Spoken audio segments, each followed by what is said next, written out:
Hello and welcome to the Walt in PA YouTube channel. My name is Walt. We're rolling through, I'm not even sure where, maybe Laureldale, Pennsylvania, out in Berks County. I just got done visiting the Reading Pagoda, and I'm just kind of on my way home now. And I thought, you know, I've got a little bit of time to talk about some recent changes to my social media. Maybe give you a little peek into some of my past hobbies. You know, I thought it would be a fun little discussion topic. Or I guess it's less of a discussion topic since it's one-sided, but you know what I mean. So, several years back, I was very big into competitive shooting. And by competitive shooting, I mean action pistol. And by action pistol, I mean I used to love running around with a gun shooting stuff. It was fun, it was exciting. It was something that I did every single weekend. Now, there are two real disciplines of action pistol. At least in my mind there are two. I'm sure I'm leaving several out. You know, there's I-Core, there's Steel League and that sort of thing, but the two that I was most focused on were IDPA, which is the International Defensive Pistol Association, and USPSA, which is the United States Practical Shooting Association. Now, the two are very different. They both require you to run around with guns, but the premise behind them is different. So IDPA is very self-defense oriented, and it is very much choreographed in the sense that you're given not necessarily a script, but you are giving a stage briefing or a scenario that kind of sets the scene. Okay, you know, you're walking down the street when you realize you got a little turned around, you have to take this alley to get to your destination. And while you're going down this alley, you know, two thugs jump out and attack you. And you're supposed to handle that situation. Now, it's not like LARPing or anything like that. You know, it is cardboard cutouts that you're shooting. But, you know, you've got your steps, basically. You know, you're going to start in this position, you're going to draw your gun, you're going to engage these two targets, then you're going to move to cover and you're going to engage this other target. And when it's all said and done, they're going to be running a timer and they're going to see just how fast you went. Now, the shots that you take, where they land, determines your penalty. So if, you know, you shoot an A-zone hit, which is the best shot you can make, it's no penalty. If you shoot a B or whatever it is, you're going to get dinged like half a second or something like that. And when it's all said and done, I'm mixing up my sports. There are no A and B's in IDPA. But basically you're shooting for penalties. The person that shoots it in the fastest time after all of the penalties have been assessed wins the stage. I like to think of IDPA as checkers. Now, I realize that if there are any IDPA shooters in the audience, they're going to get a little insulted by that. But follow along. So I think IDPA is kind of like checkers. There's a very set in stone rules. It's choreographed. The pieces move the way the pieces were designed to move. There really aren't very many surprises. USPSA is a lot like chess, where it's much faster paced and it's very much freeform. So basically, here's the stage. There are 32 shots that you need to make. Have fun. Do it however you want to do it, as long as you're safe. So a great example of this is a very simple stage I shot years ago. So we were on a big rifle bay. It was about 100 yards long, and on either side there were a series of targets. So two targets on the, a target on the left at 10 yards, a target on the right at 20 yards, a target on the left at 30 yards, a target on the right at 40 yards, target on the left at 50 yards, that sort of thing. So it kind of stagger-stepped its way down.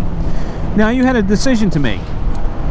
When the buzzer sounded, you could draw your gun, and you could take every single shot from where you stood. And if you were a great shot, and you were good out to 50 yards with a pistol, more power to you. There was a good chance that you were going to win that stage. However, if you weren't comfortable with long shots, you were going to want to get closer, because the boundaries of the stage were basically were basically the entirety of the rifle range. So what a lot of people did was a lot of people drew their gun, they took the shot on the close target, then they ran up closer to the second target, shot it, ran up closer to the third target, shot it, ran up closer to the fourth target, so on and so forth.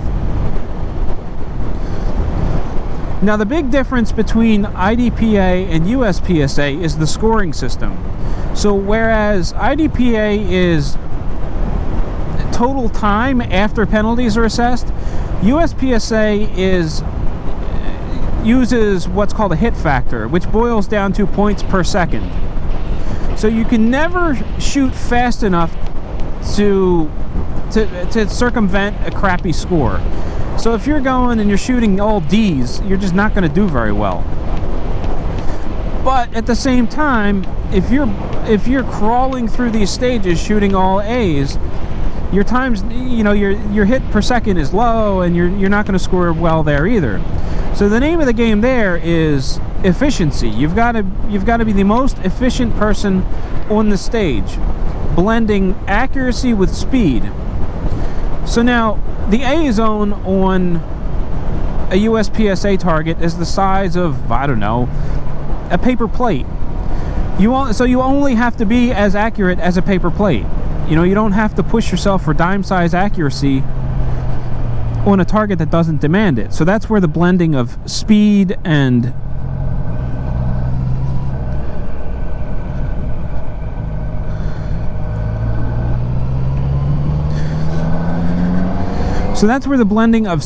accuracy comes into play. Now personally, I didn't really care for IDPA because it was too choreographed. Basically, I shot it to support a couple of clubs and have a little fun on the odd weekend when there wasn't anything else going on. What I really enjoyed was USPSA because it was a challenge. It made you think on your feet, and there were some very serious competitors out there, and if you wanted to see yourself progress, you could stack up the way you shot a stage to the way they shot a stage, and it would tell you a lot about yourself as a shooter.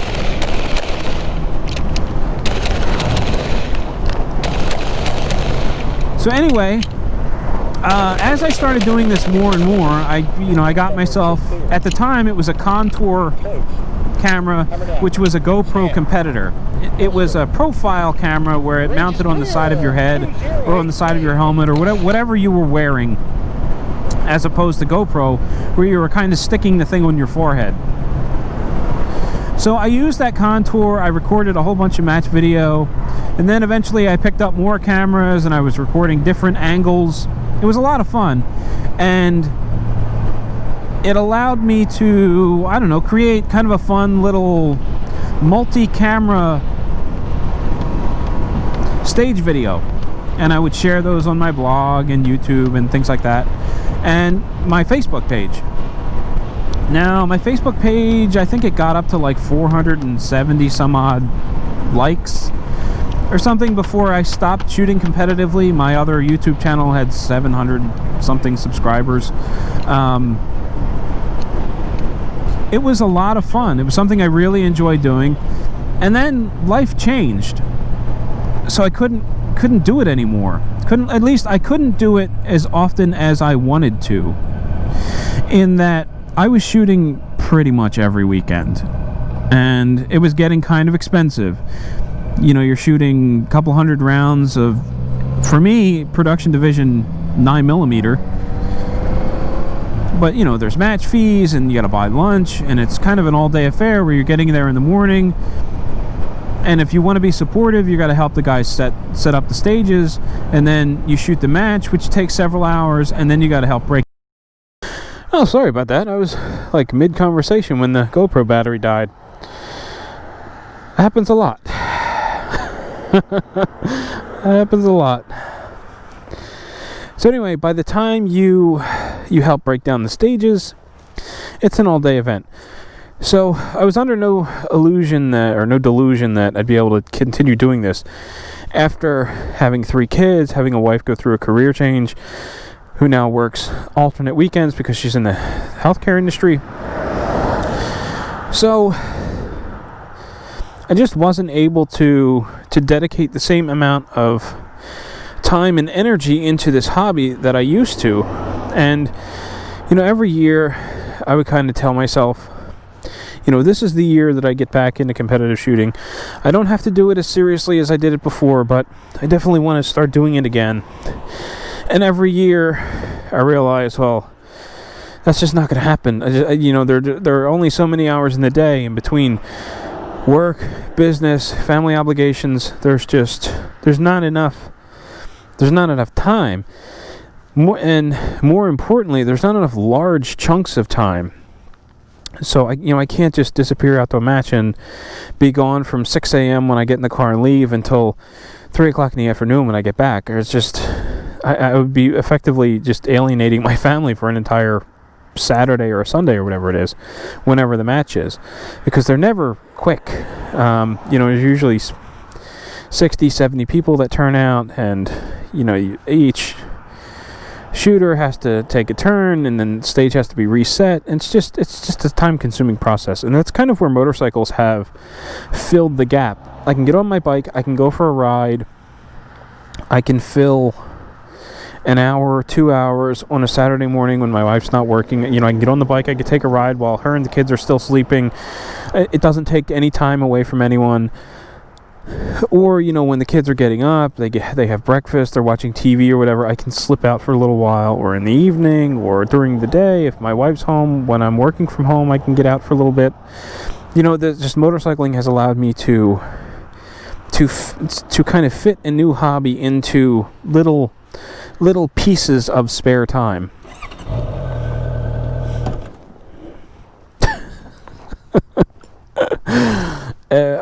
I lost track of how many times I've done that. The kickstand's down. That's why the bike shut off. And I just realized that I didn't put the chin strap on. I'm doing great today.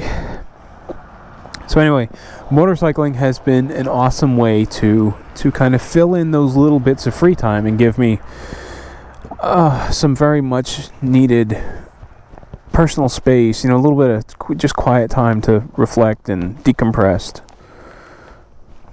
So anyway, now that I've come to the realization that competitive shooting is unlikely until my kids are a bit older anyway, I made the very hard decision to overhaul my Facebook page. Now, my personal blog, waltinpa.com, I've had that forever, and it's gone through a couple of different facelifts, so I didn't really feel bad about changing that.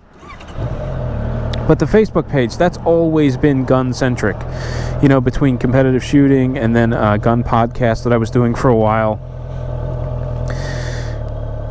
That was kind of like the last glimmer of hope of ever getting back into competitive shooting. So when it went away, or it going away signified the definite end of something, which was, I don't want to say it was hard to handle, it was just a little sad to see it go. But I made the leap. I changed the cover photo on the Walt NPA Facebook page. I put up a notice basically telling everyone the same thing I just told you, that competitive shooting seemed very unlikely at this point in life, and that I was going to rebrand the page, to focus on a hobby that I'm currently enjoying rather than let it lay dormant any longer. So if you're a Facebook person, please head on over to the Walt NPA Facebook page and consider giving me a like, checking it out.